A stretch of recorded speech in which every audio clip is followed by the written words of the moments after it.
강원도 현안과 이슈를 짚어보는 시간입니다. 지난해 원주에 이어 올해 초 강릉과 함께 2차 법정 문화도시로 지정된 춘천시. 시민의 일상이 문화가 되고 문화적 삶이 보장되는 도시를 꾸려나가기 위해 본격적인 행보를 시작했는데요.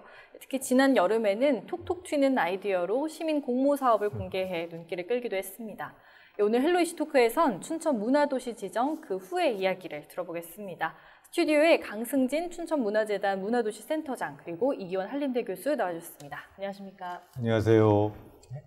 네, 센터장님 오랜만에 또 헬로 이슈 토크에 다시 출연해 주셨습니다. 좀 시청자분들께 먼저 인사 한 말씀 부탁드립니다. 네, 안녕하세요. 춘천 법정문화도시 조성 사업을 이끌고 있는 춘천문화재단 문화도시 센터장 강승진입니다. 반갑습니다. 네, 센터장님, 이 춘천시가 법정 문화도시로 지정되기까지의 좀 과정과 문화도시 비전을 좀 설명해 주실까요? 네, 우선 법정 문화도시 지정은 2019년부터 1차 문화도시를 지정하는 것으로 시작을 했는데요. 네. 올해는 2차 문화도시를 지정했습니다. 춘천은 2018년부터 본 사업을 준비했고요. 2019년도 연말에 예비도시에 선정이 됐습니다. 그래서 작년 한 해 문화도시로 지정받기 위해서 전담 조직으로 춘천문화재단에 문화도시센터를 설치하여 문화재단의 사업과 문화도시 사업이 시너지를 낼 수 있는 구조로 사업과 조직을 재편한 바 있습니다. 그리고 이 과정에서 문화도시 예비 사업으로 기존 사업과 예산을 활용해서 22개의 사업을 추진했습니다. 이 과정에서 약 130여의 라운드 테이블, 포럼, 간담회 등을 진행하였는데요. 시민들은 이 과정에서 내가 살고 싶고 내가 꿈꾸는 도시에 대한 어떤 상상력을 좀 키울 수 있는 시간들을 가졌습니다. 그래서 여기서 논의된 결과들을 바탕으로 해서 시민이 낭만 이웃으로 전환문화도시 춘천이라는 비전을 도출하게 되었습니다. 네, 센터장님 말씀을 들어보니까 법정 문화도시로 지정되는 게 갑자기 지정이 되는 게 아니라 그동안 많은 노력과 과정이 있었던 것 같은데요. 이 법정 문화도시로 지정이 되면 어떤 혜택이 있는 건가요? 이 사업을 이제 지원할 수 있는 그 제도적 근거로 지역문화진흥법이 제정된 게 2014년입니다. 네. 그리고 지역발전위원회가 당시에는 국가균형발전위원회의 이제 전신이기도 하고 또 국가균형발전위원회의 후신이기도 한, 그래서 지역발전 특별회계에서 문화관광부가 문화특화지역 조성사업이라는 걸 시작을 했었어요. 네. 근데 지역의 문화존을 활용해서 이제 지역 자체를 좀 브랜드화하고 지역 문화를 활성화하자 이런 취지인데, 그런 거창한 목적에 비해서는 당시 국비 고작 한 4억 6천만 원 이거 가지고서 남원시를 문화도시, 공주하고 부여구는 이제 문화마을 이렇게 지정해서, 그때는 또 게다가 국비 보조율도 굉장히 낮았습니다. 40%의 국비로 지원하니까 문화도시는 국비 3억, 그다음에 문화마을에는 마을당 국비 2억 원, 그 정도밖에 지원이 안 됐었거든요. 근데 2018년도에 그 사업에 대한 이제 실적을 좀 보니까 이게 우리 균형발전 사업이라는 데 취지에 특히 개성 있게 골고루 잘 사는, 그래서 그 개성 있는 도시를 만드는 데 최적의 사업이었거든요. 그래서 그런 평가를 통해서 모든 도시는 특별하다 이러는 관점 하에서 지역의 자율성, 다양성, 창의성을 살리는 문화도시 지정 제도를 이제 확산하기 시작합니다. 네. 그래서 지역별로 특색 있는 문화도시를 조성하고 문화에서 이제 균형 발전을 견인하고자 하는데, 이 문화도시 사업으로 확대되고 나서 이제 지원하는 내역은 이제 크게 문화 생태계를 구축하고 도시 브랜드를 창출하며 지속 가능한 문화도시 기반을 구축한다. 하드웨어와 소프트웨어가 골고루 들어가도록 되어 있는 거죠. 그래서 각 문화도시는 5년 동안 최대 한 200억 원 이내에서 지원을 받게 되는데 국비와 지방비가 이제 50-50입니다.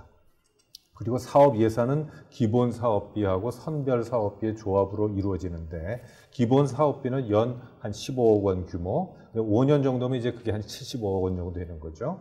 그래서 거기는 이제 문화 경영, 도시 특화 그런 지원에 이제 돈이 들어가게 되고, 그 휴먼웨어, 소프트웨어 이런 게 거기 포함이 되는 겁니다. 네. 그래서 선별 사업비는 이제 한 25억 원 이내 하드웨어 지원 사업비로 사업 특성에 맞게 검토를 해서 도시별로 차등 지원을 하고, 여기서 이제 지역 특성에 맞는 문화적 장소 재생 사업이라든가 그런 고유의 특성화 사업, 춘천을 춘천답게 만드는 문화 사업들이 들어갈 수 있게 되는 거죠. 네, 올해 초에 이렇게 춘천이 제2차 법정 문화도시로 지정된 이후에 정말 바쁜 나날을 보내셨을 것 같은데, 그럼 올해 좀 어떤 사업들 진행하셨나요? 네, 문화도시 사업이 어떻게 구성되어 있는지부터 좀 말씀을 드려야 될 것 같은데요. 우선 춘천의 문화도시 사업은 자율적 시민의 작은 행동에서 시작하여 관망에서 참여로, 경험에서 역할로, 발언에서 행동으로, 연결해서 안전망으로 4개의 실천 목표를 가지고 20개의 사업이 구성이 되어 있습니다. 그리고 또 여기에 추가적으로 지역 특성화 영역으로 또 춘천하면 공연예술축제가 굉장히 유명하잖아요. 그래서 축제 영역에 대한 부분들 해갖고 총 24개의 사업으로 구성이 되어 있는데요.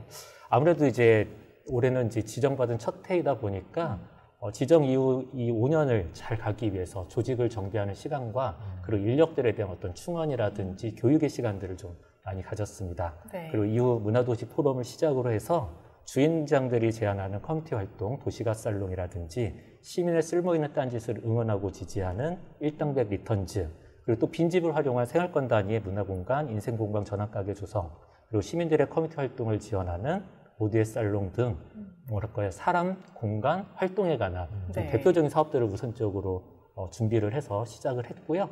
그리고 또 아무래도 이제 이게 도시 차원의 일들이다 보니까 저희 문화도시 센터만으로 되는 일은 없습니다. 그래서 지역에 있는 춘천마을자치지원센터 등 지역의 8개 중간 지원 조직과의 어떤 협력의 틀들을 만드는 작업들도 했고요. 또 춘천에는 굉장히 중요한 대학 자원이 있습니다. 그래서 강원대, 한림대 등과도 협력의 기반들을 좀 만드는 작업들을 해서 뭐 MOU를 맺는다라든지 그리고 학생 교육을 좀 같이 한다라든지 또 지역에 대학생들이 조금 들어와가지고 본격적으로 지역 활동들을 할 수 있는 어떤 그런 기반들을 좀 까는 시간들을 가졌습니다. 그리고 또 앞에서 이제 축제 얘기를 드렸는데요. 아무래도 그러다 보니까 지역에 있는 축제 조직들과의 연대 협력 모색을 위한, 그래서 조금 지난 한 20-30년간의 춘천의 어떤 축제 현황에 대한 진단도 좀 같이 해보고요. 새로운 발전 방향에 대한 모색도 같이 하는 시간들을 가졌습니다. 네, 교수님, 이 춘천시가 하고 있는 문화도시 사업들을 보면 그러니까 단순한 순수 예술을 넘어서 그러니까 지역의 생활 문화, 지역 의제를 발굴하는 것 같은 이런 주민자치와 연결된 사업들이 좀 많이 눈에 띄는데요. 이게 자치집권 시대에 이런 문화도시가 갖는 의미는 무엇일까요? 춘천을 춘천답게 하는 사업은 결국 춘천 시민들이 주도해야 되거든요. 그래서 앞서 말씀드린 것처럼 그런 사업들이 일회성으로 끝나지 않고 지속 가능한 도시 문화를 키워가기 위해서는 중앙이나 관 주도가 아니라 지역이 중심이 되고 또 그리고 시민들이 주도하는 도시 문화의 거버넌스를 구축하는 게 매우 중요한 일이 됩니다. 아까 우리 센터장이 계속 설명하신 것처럼 도시 문화의 경영해야 되는 전문 조직을 지금 구성하는, 그게 지금 거의 1년 동안 걸렸을 거예요. 그리고 운영하는 일들이 제일 중요한 일이다 보니까 우리 센터장이 몸담고 있는 문화도시센터를 설치하고 문화도시추진위원회를 구성해서 운영하는 일이 거기 이제 포함되고요. 사업 참여 주체가 바로 시민 리더들을 중심으로 하는 도시 시민들이기 때문에 그분들이 이제 사업 아이디어를 제안하고 사업에 참여하면서 공모나 이제 제안 사업에 프로젝트를 직접 실행하는 사람으로서 참여하게 되고 각 분야와 사업에서 도시를 움직이는 그런 행동 주체로도 참여하게 되는 거죠. 앞에서 말씀드린 그 추진 과정 자체가 이 도시 문화로 형성되어가는 그런 과정이 바로 이 문화로서 이제 정착되는 과정이다 보니까 춘천 고유의 도시 문화가 생성되면서 가치와 효과도 또 발현하게 되는 거죠. 그리고 시민들이 참여해서 문화 도시를 읽어간다는 것, 거기에 큰 의미가 있습니다. 네, 이 지난 8월엔 또 춘천시 곳곳에 의문의 가지 그림이 걸려 있었는데요. 이게 가지가지하네라는 이 문구가 되게 인상적이었는데 이게 법정 문화도시랑 관련된 행사였다고요? 네, 소개 맞습니다. 좀 해주시죠. 막상 문화도시에 이제 지정이 되었다는 현수막이 연초에 굉장히 많이 걸렸었는데요. 그 뒤로 많은 분들이 저희는 이제 내부 정비 시간을 좀 가질 수밖에 없는 시간들이 있었는데 아니, 문화도시 됐다는데 뭐 하고 있는 거야? 문화도시 되면 뭐가 좋은 거야? 이런 이제 질문들을 많이 주셨고요. 또 아주 일반 시민분들 같은 경우에는 문화도시에 대한 어떤 이해라든지 이 사업에 대한 인지라든지 그리고 이 사업에 어떻게 접근해야 되는지 이런 내용들을 잘 모르시더라고요. 그래서 조금 이제 저희들 숨고르기도 끝났으니까 조금 이제 하반기에 나가야 될 사업들을 좀 뭉쳐서 제대로 좀 홍보해 가면서 한번 해보자라고 이제 아이디어를 내게 됐고요.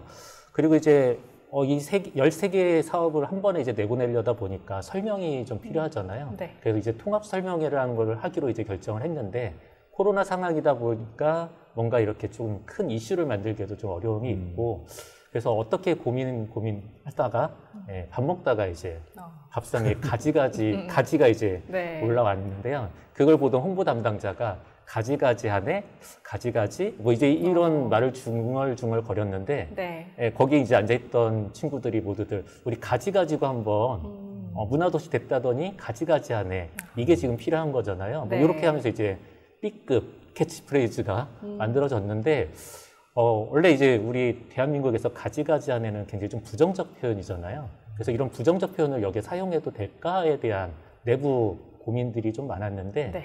일단은 이 가지라는 그림과 함께 조금 이걸 발칙하게 좀 풀어보면 시민들도 이 의도를 좀 충분히 이해하고, 예를 들면 또 요새는 그런 얘기도 하시더라고요. 옛날에는 하나를 잘하는 게 되게 중요했기 때문에 네. 가지가지 한다라는 단어가 되게 부정적 요소였는데 지금은 하나를 하면 안 되는 시대잖아요. 네.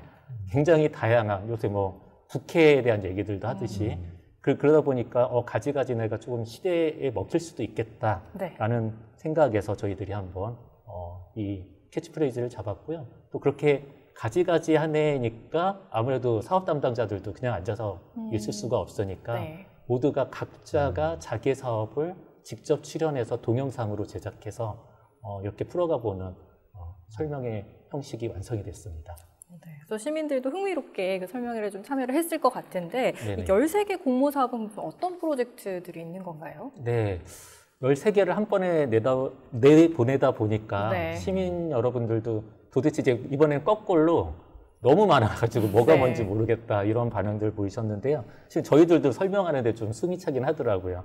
하나하나 조금 말씀을 드리면 네. 네, 시민의제사업 시민상상 오디션이라는 사업이 있습니다. 춘천에 긍정적 변화를 이끌고 싶은 시민 공동체들이 참여하실 수 있는 사업이고요. 또 도시의 공간을 전환하는 프로젝트 도시가 놀이터 사업, 그리고 문화 다양성이 요새 중요하잖아요. 네. 이걸 예술 교육으로 풀어보는 돌아온 봄이라는 사업이 있습니다.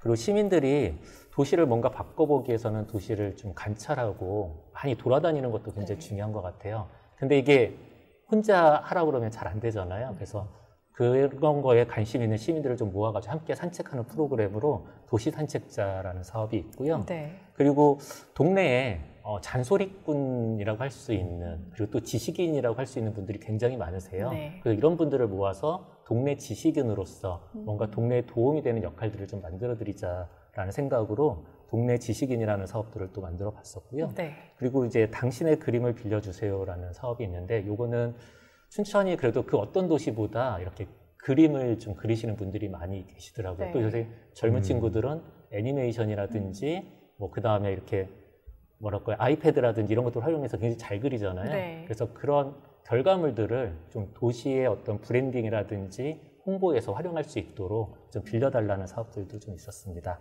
그리고 이제 이 전환문화도시 춘천의 아무래도 축소판일 것 같아요. 도시문화 전환학교에 대한 고민들을 하고 있는데, 예를 들면 도시문화 전환학교에서 고민하고 커리큘럼으로 잡고 있고 또 시민들과 함께 논의하는 내용이 결국에는 도시에 펼쳐지는 내용이다 보니까 이것들을 좀 연결해서 이런 학교 사업들도 고민하고 있습니다. 또 최근에 이 전환도시에서 가장 중요한 게 아무래도 환경, 그 다음에 에너지, 교통의 문제일 텐데요. 네. 춘천에도 최근에 이제 그런 움직임들이 활발하게 진행이 되고 있습니다. 그래서 춘천의 산책로라든지 자전거 도로, 그리고 또 자전거를 타는 인구를 좀 확대하기 위한 관점에서의 자전거 시민크루 프로젝트들도 준비를 좀 했고요. 네. 그리고 너무나 잘 알고 있는 도시가 살롱은 이미 이제 너무 브랜드로 확장이 돼서 네. 곳곳에서 좀 펼쳐지고 있습니다. 또 그리고 이제 스스로 배우고 싶은 것들, 아니면 활동하고 싶은 것들 스스로 만들어내고자 하는 욕구들도 강하신 것 같아요. 그런 면에서 이제 필요한 학교라는, 즉 필요한 학교를 시민들 스스로 만들고 제안하라는 사업들도 준비를 좀 했습니다. 네. 그리고 이제 요새 돌봄이 또 중요한 도시의 화두인 것 같습니다. 그래서 문화 돌봄을 동네 단위에서, 마을 단위에서 어떻게 할 수 있을까, 네. 이런 고민들을 또 지역에 있는 공동체들이 좀 풀어가실 수 있도록 그 돌봄 프로젝트도 준비를 해서 진행을 하고 있습니다. 네, 그리고 이제 저희 아무래도 이제 아까 교수님께서도 말씀을 하셨다시피 시민들을 잘 키워내는 게 굉장히 중요한데요. 네. 이 시민들이 좀 자기주도적으로 자기 욕구에 좀 충실해질 수 있도록 일당백이라는 사업들을 진행을 하고 있습니다. 즉 시민들이 뭔가 쓸모 있는 딴짓, 이유 있는 어떤 딴짓들을 좀 만들어내시면 그게 실은 도시의 또 새로운 에너지로 굉장히 긍정적 에너지를 만들어내는 부분들이 있거든요. 그래서 그 1,100 리턴즈라는 사업도 좀 확대해서 진행을 준비하고 있습니다. 그리고 이 모든 것들을 이제 시민들이 좀 주도하실 수 있게 의사결정에도 참여하시고요. 그리고 직접 이 기획의 영역에도 들어오실 수 있게 문화시민 모임 봄바람도 최근에 활동을 시작을 했습니다. 그래서 많은 시민분들이 참여를 해주고 계시고요. 대략 한 250분 정도가 지금 모여 있는 상태입니다. 이렇게 좀 다양한 정책들을 통해서 지역 변화에 좀 미치는 영향이 클 것 같은데 실제로 이런 문화 관련 산업이나 경제에 좀 어떤 변화를 기대할 수 있을까요? 아까 우리 센터장도 이제 언급을 했는데 이제 춘천시 그 문화도시 조성 계획 그 제목을 딱 보면 전환 문화도시 춘천. 전환은 이제 트랜스포메이션이죠. 그래서 전환이라는 이제 키워드가 굉장히 중요합니다. 그래서 디지털 대전환이다. 탄소 중립이다 하는 그런 시대적 변화가 거기 담겨 있거든요. 그래서 재난의 시대에도 이제 멈추지 않고 이렇게 축적해온 즐거운 분투라거나 나서기를 꺼려하는 이제 시민들의 잠재된 욕망을 끌어내기 위한 다채로운 실험들을 아까 얘기한 것처럼 이렇게 수행해 왔고 또 구경하는 사람이 아닌 이제 참여를 만드는 문화도시 사업을 계획에다 이제 다 담아놨더라고요. 그래서 무한 경쟁이 아니라 무한 협업으로 성장하는 기반을 만드는 문화도시 사업이 되기 위해서 전환 이슈 발굴 라운드 테이블 운영 계획도 담겨 있고요. 그래서 이렇게 시민이 참여하는 문화도시 사업을 기획하기 위해서 의견 수렴도 아까 말씀드렸던 대로 한 136번 이상 진행하고 시민 엽서도 700건 이상 접수하고 100명 이상의 이제 심층 인터뷰도 수행을 했더라고요. 시민으로부터 시작한 전환에 대한 이런 논의가 전환에 대한 정의를 스스로 만들어가는 그런 자율적인 문화라고 규정할 수가 있고 또 전환이 필요한 이유에 대해서 개인이 아닌 이웃과 함께하는 그런 낭만이 필요하다는 그런 답도 나왔고요. 그래서 전환의 끝은 이제 춘천에서 10분이면 문화를 만날 수 있다는 그러한 변화를 기대할 수 있게 되었습니다. 네, 순천 마지막으로 이 문화도시 조성사업 앞으로 계획 그리고 과제가 있다면 좀 어떤 게 있을까요? 네, 아무래도 이제 시민 여러분들께 좀 방점이 찍혀 있다 보니까 또 우리 그동안 문화도시 춘천을 만들어 오는 데 있어서 굉장히 큰 역할들을 했던 예술가분들이 소외된 느낌이 좀 있으시다라는 말들을 많이 하시더라고요. 근데 이제 예술가분들도 춘천의 시민들이고 그래서 저희 문화도시에서는 예술가 시민이라는 개념을 잡고 지금 이제 예술가 시민들을 위한 사업들을 또 준비를 하고 있습니다. 그래서 문화도시 됐다더니 가지가지한의 시민 참여 공모 사업만큼이나 또 예술가 시민들을 위한 사업들을 많이 준비하겠습니다. 그리고 또 도시의 다양한 영역과의 접점을 확대하는 것도 굉장히 중요한 이슈인 것 같아요. 그래서 더 적극적으로 도시 안에 어떤 변화를 만들어가는 주체들과의 만남도 끊임없이 가져가도록 하겠습니다. 그리고 제일 중요한 건 시민들이 항상 이 문화도시 사업에 대한 인지와 그리고 참여하실 수 있는 장을 열기 위해서 더 적극적으로 또 홍보 또한 챙기도록 하겠습니다. 네. 올해부터 5년간 200억 원의 예산으로 춘천 곳곳에서 펼쳐질 문화도시 조성사업, 시민들이 참여할 수 있는 프로그램이 많은 만큼 지역민들의 일상에 문화가 꽃피웠으면 하는 바람이고요.